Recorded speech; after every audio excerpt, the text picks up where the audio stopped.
ওং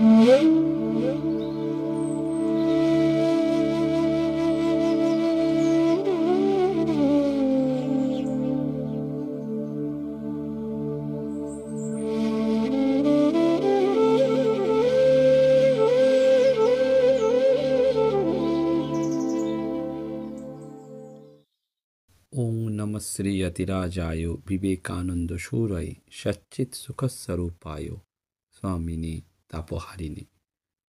স্বামীজি মহারাজের চরণে ভুলুণ্ঠিত প্রণাম জানাই।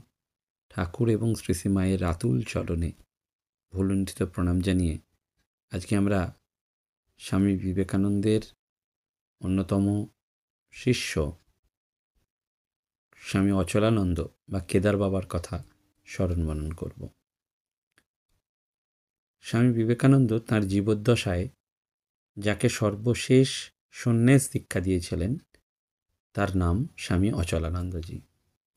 স্বামীজি তাকে কেদার বাবা নামে ডাকতেন এবং আজও শ্রীরামকৃষ্ণ সংঘে এই কেদার বাবার নামটি অত্যন্ত শ্রদ্ধার সঙ্গে উল্লেখ করা হয়। স্বামী অচলানন্দজি তার পূর্বাশ্রমের নাম ছিল কেদারনাথ মৌলিক। বেনারসে তার জন্ম এবং শিক্ষা। 1876 থেকে 1947 এই হচ্ছে তার জীবনকাল। এবং বাংলা বলতে বা বুঝতে তার অসুবিধে না হলেও লেখবার তেমন অভ্যাস ছিল না। ফরাসি ভাষায় তিনি প্রচুর দখল আয়ত্ত করেছিলেন এবং ফার্সি কাব্যের অনেক বয়েত তিনি মুখে মুখে সুন্দর আবৃত্তি করতেন।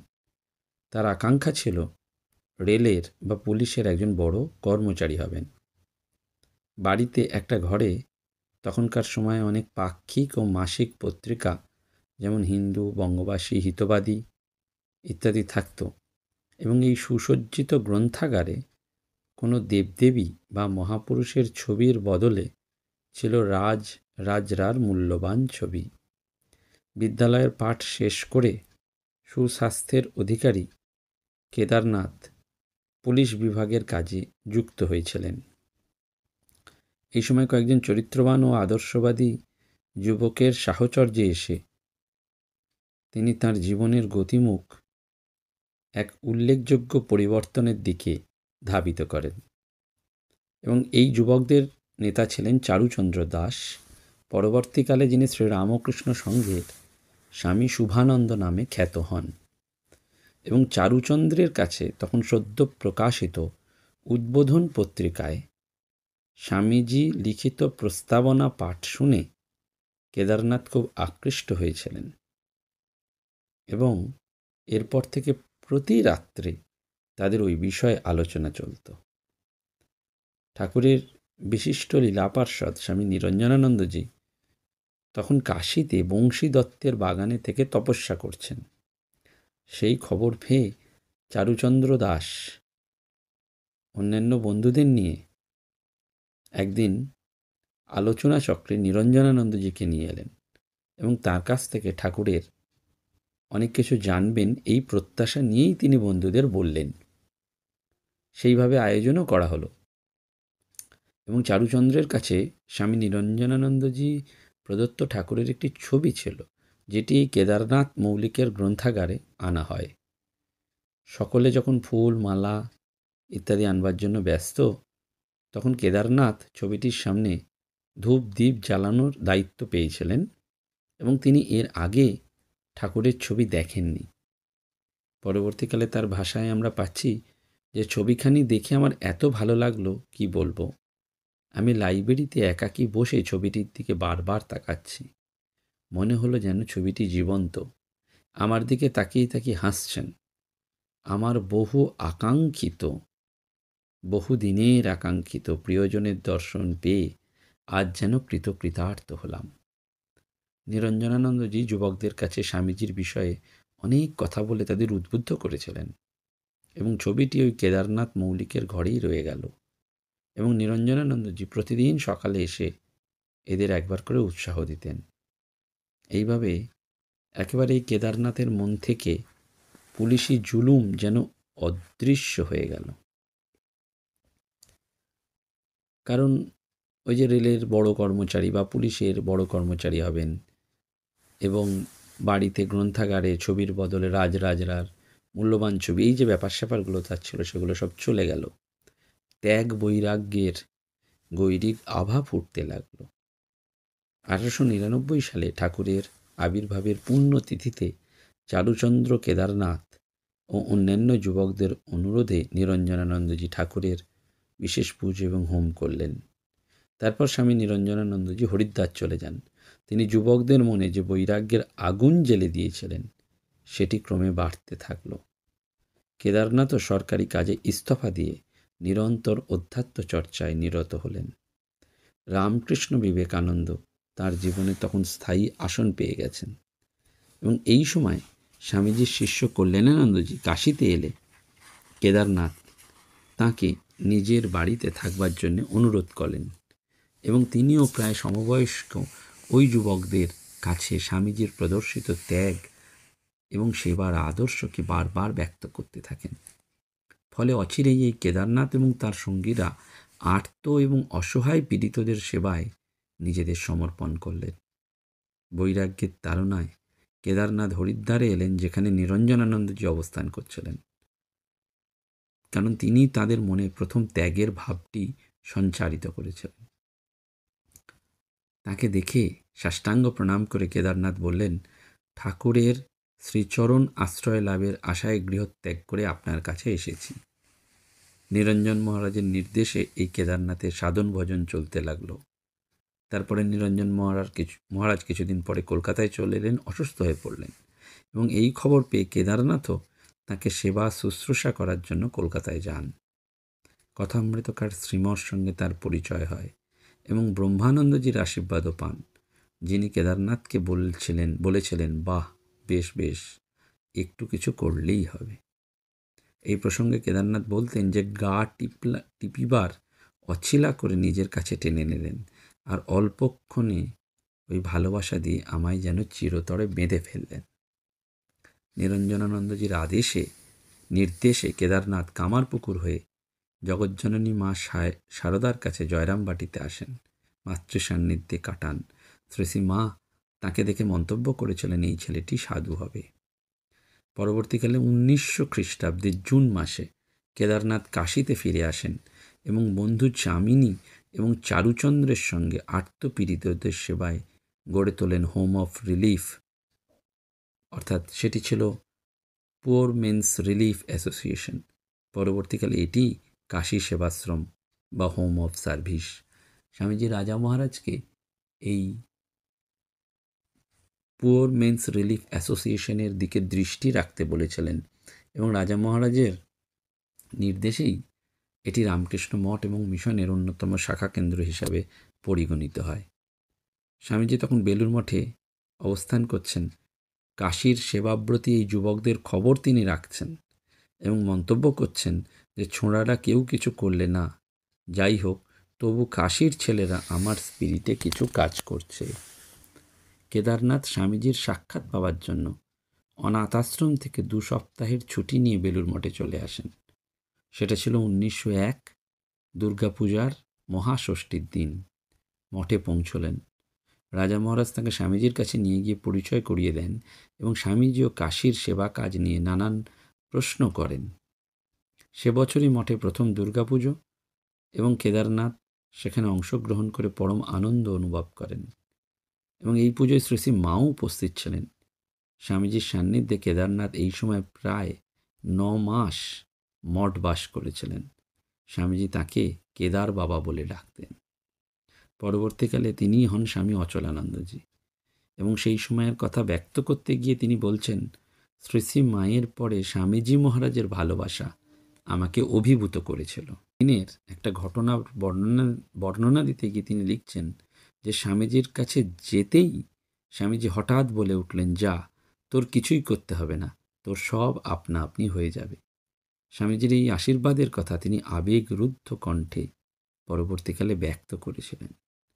একদিন স্বামীজির কাছে তিনি সন্ন্যাসের জন্য প্রার্থনা করলে স্বামীজি বলেছিলেন, 10 বাড়ি ভিক্ষা করে খেতে পারবি? কেদারনাথ উত্তর দিয়েছিলেন, আপনার আশীর্বাদ হলেই পারব। অবশেষে বুদ্ধ পূর্ণিমার দিন 1902 সালে স্বামীজি কেদারনাথকে সন্ন্যাস দীক্ষা দিয়ে নাম রেখেছিলেন অচলানন্দ। বলেছিলেন, আজ হতে তোর সমস্ত সাংসারিক কর্ম নাশ হয়ে গেল। এই অচলানন্দজিই ছিলেন স্বামীজির শেষ সন্ন্যাসী শিষ্য। স্বামীজি তাকে উপদেশ দিয়েছিলেন, সব ব্যাপারে অধ্যক্ষের কথা মানবি। এই উপদেশ স্বামী অচলানন্দজি সারা জীবন পালন করেছেন। এমনকি সংঘের সহকারী সংঘাধ্যক্ষ তখনও স্বামী বিরজানন্দজি মহারাজ তখন মঠের অধ্যক্ষ। গুরু পূর্ণিমার দিন তাকে প্রণাম জানিয়ে কেদার বাবা বলছেন, গুরুবৎ গুরুপুত্রেষু। যেমন রাজা মহারাজ এবং স্বামীজি মহারাজের প্রণামের বিনিময়ের সময় ঘটেছিল। কাশীতে বেদান্ত প্রচারের জন্য একটা স্থায়ী ব্যবস্থার প্রয়োজনে মহাপুরুষ মহারাজকে যখন পাঠানো হয়, তখন তার সঙ্গী হয়েছিলেন এই কেদার বাবা। শুরু হয়েছিল শ্রীরামকৃষ্ণ অদ্বৈত আশ্রম। 1904 সাল পর্যন্ত এটিই ছিল কেদার বাবার সাধন এবং কর্মক্ষেত্র। কাশীতে সেবাশ্রমের নিজস্ব কোনো ভবন ছিল না। 1907 সালের শেষ দিকে লাক্সাপল্লীতে প্রায় 5 বিঘা জমি কোনো বদান্য ব্যক্তির দানে কিনা হয়। স্বামী বিজ্ঞানানন্দজির নকশা অনুযায়ী এবং অচলানন্দের তত্ত্বাবধানে গৃহ নির্মাণের কাজ চলেছিল এবং নির্মাণ শেষ হলে 1910 সালের 16ই মে তিনি ফুল, চন্দন, বিল্লপত্র অর্ঘ্য দিয়েছিলেন রাজা মহারাজের কাছে, সমর্পণ করলেন এবং রাজা মহারাজ খুশি হয়ে বললেন, ব্যাস কেদার বাবা, এবার তোমার ছুটি। আর বললেন, তবে দেখো কেদার বাবা, সেবার মধ্যে দিয়েই আমাদের এগোতে হবে। সেবাশ্রমের ইতিহাসে 8ই নভেম্বর 1912 একটি পুণ্য দিন। ওই দিন শ্রী শ্রী মা সেবাশ্রমে এসে সব কিছু দেখে আনন্দের সঙ্গে বলেছিলেন, এখানে ঠাকুর নিজে বিরাজ করছেন, মা লক্ষ্মী পূর্ণ হয়ে আছেন। ওই সময় ব্রহ্মানন্দজি, শিবানন্দজি, তুরীয়ানন্দজি সবাই উপস্থিত ছিলেন। শ্রী শ্রী মা সেবাশ্রমের জন্য একটি 10টি টাকার নোট পাঠিয়েছিলেন, যেটি আজও রয়েছে। ব্রহ্মানন্দজি মাকে বলেছিলেন, কেদার বাবার অক্লান্ত পরিশ্রম আর যত্ন এই সকলের মূলে। কাশীতে সেবাশ্রমের থেকে দূরে একটা টিলার ওপর বসে সাধন ভজন করতেন কেদার বাবা। স্বামী অচলানন্দজি অত্যন্ত পরিশ্রম এবং কঠোর তপস্যার জন্য তার শরীর ভেঙে পড়লেও তিনি কখনো বিরত হতেন না। বলতেন, স্বামীজি বলেছেন সন্ন্যাসী পরের জন্য, তাই কি করব, যতদিন আছি মহাপুরুষদের কথাই বলছি। এবং নবীন প্রবীণ সকলের কাছে তিনি ছিলেন আদরণীয়। কেন? তার এই কৃচ্ছতাময় জীবনযাপন আর সহজ সুমিষ্ট ব্যবহার। যুবকদের বারবার বলতেন, পারবে না ভাই, একটা জীবন স্বামীর জন্য উৎসর্গ করতে? কত জন্মই তো গেছে কতভাবে, এসো, চলে এসো, স্বামীজি তোমাদেরই চেয়েছেন, কত করে ডেকেছেন, এসো ভাই এসো। এবং বেলুড় মঠে রামকৃষ্ণ মন্দির নির্মাণে বিপুল ঋণের বোঝা মঠকে বহন করতে হচ্ছিল। এই ঋণ পরিশোধের জন্য তার ব্যক্তিগত ওষুধপত্র কেনার জন্য কেউ ভালোবেসে অর্থ পাঠালে তার কিছুটা অংশ তিনি ওই ঋণ পরিশোধের জন্য পাঠিয়ে দিতেন। অর্থাৎ এটাকেও তিনি ভগবানের পুজো হিসাবেই মনে করতেন। বার্ধক্যে তার জীর্ণ দেহ, সেই সময় বিরজানন্দজি তার গুরু ভাই কাশীতে এলে তিনি প্রণাম করে বললেন, এই জীর্ণ শরীরটি আর বইতে পারছি না, আপনি কৃপা করলে আমার এক্ষুনি ছুটি হয়ে যায়। তখন বিরজানন্দজি অচলানন্দজিকে সান্ত্বনা দিয়ে বলছেন, দেখো কেদার বাবা, ঠাকুর, মা, স্বামীজি এদের ইচ্ছা পূর্ণ হলেই আমাদের মঙ্গল। অবশেষে 1947 সালের 11ই মার্চ দিব্যত্রয়ীর কাছ থেকে ছুটি পেয়ে রামকৃষ্ণ লোকে তিনি যাত্রা করলেন। তার ব্যক্তিগত দিনলিপির একটা পংক্তি রয়েছে, যেই ক্ষুদ্র আমি শ্রীপ্রভুর চরণে সম্পূর্ণ লয়, তাঁর ইচ্ছাই পূর্ণ হইতেছে ও হইবে, তিনিই সবই তিনি। এই হচ্ছেন স্বামী বিবেকানন্দের সব সৈনিক সন্ন্যাসী শিষ্য। তারা স্বামীজির পদপ্রান্তে এসেছিলেন এবং পদপ্রান্তে এসে তারা স্বামীজির ভাবে, স্বামীজির আদর্শে জীবনটিকে দিয়ে গেলেন। এবং এইটি স্বামীজি বারবার বলেছেন, পরের জন্য জীবন। আমরা তো এটি পারি না, আমরা বারবার নিজেদের কথা ভাবি, কিন্তু ওই স্বামীজি বারবার বলছেন, পূজা তার সংগ্রাম অপার। এই সংগ্রামটি অপরের জন্য, এই সংগ্রামটি মানুষের জন্য, এই সংগ্রামটি ভালোবাসার জন্য। স্বামীজি বলতেন না, সাধু হওয়া যায় না, সাধু জন্মায়। সেই দুর্লভ সংস্কারে এরা সব আজন্ম সিদ্ধ ছিলেন। এবং অনন্য মেধা, বুদ্ধি, অভাবনীয় সুন্দর হৃদয়ের অধিকারী স্বামীজি সমগ্র ভারত ঘুরে যেমন মানুষের দুঃখ কষ্ট অনুভব করেছিলেন, তেমনি যুবকদের ওপর তার ছিল অত্যন্ত ভরসা। স্বামীজির মিশন যেন এই যুবকদেরই অনুপ্রেরণা দিত, অনুপ্রাণিত করত। তাই সুভাষচন্দ্র বসুর মতন দেশপ্রেমিকও তাকে সর্বান্তঃকরে গ্রহণ করে হয়ে উঠেছিলেন অনুরক্ত এবং অনুগামী।